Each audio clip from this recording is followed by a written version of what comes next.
তুমি আবার বিয়ে করছো? কোনো সমস্যা? তোমার লজ্জা করে না? শখ মেটে না বিয়ে করে? এত শখ তোমার? বিয়া তো শখে করি না, বিয়া করছি শান্তি পাওয়ার লেগে, সুখ পাওয়ার লেগে। পয়লা তোরে বিয়ে করছি, সুখ পামু শান্তি পামু এই আশা করে দেশ নাই তুই। তারপর এইটারে আনছি, এইটারে কান পড়া দিয়ে ওর মাথাও তুই নষ্ট করছো। এই লেগে ওরে আন, ও একলা তোকে দুইটার মাথা নষ্ট করবো। বর্ধ ফ্যামিলির নেই, অনেক বর্ধ ফ্যামিলির নেই। তোরা জীবনে আমার যে পরিমাণ অবহেলা করছো, তুমি ভালো ইচ্ছা সেই অবহেলা পূরণ করে দিও। কিন্তু ভালোবাসবা না? দেখছো দেখছো কি ভদ্র আচার ব্যবহার দেখছো? আজ থেকে তোর কাছে আমার কোনো দাবি দেওয়া নাই, কোনো চাহিদাই নাই। তোরা মুক্ত।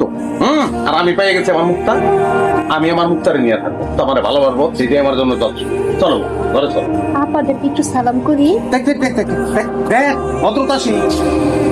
এই খবরদার, একদম আমার গয়নায় হাত দিবি না। এই গয়না আমার। কইলেই হইলো না, এই গয়না পরে কালকে আমার এই বাড়িতে বিয়ে করে আছে, এই গয়না আমার। গয়না যদি তোমাকে হয় তাহলে আমি কি ভাইসা আসছি? আমার গয়না কই? আরে আল্লাহ রে, এই বাইতে সিলও বইতে পারবো না। ক্যাস ক্যাস ক্যাস ক্যাস লাগিয়ে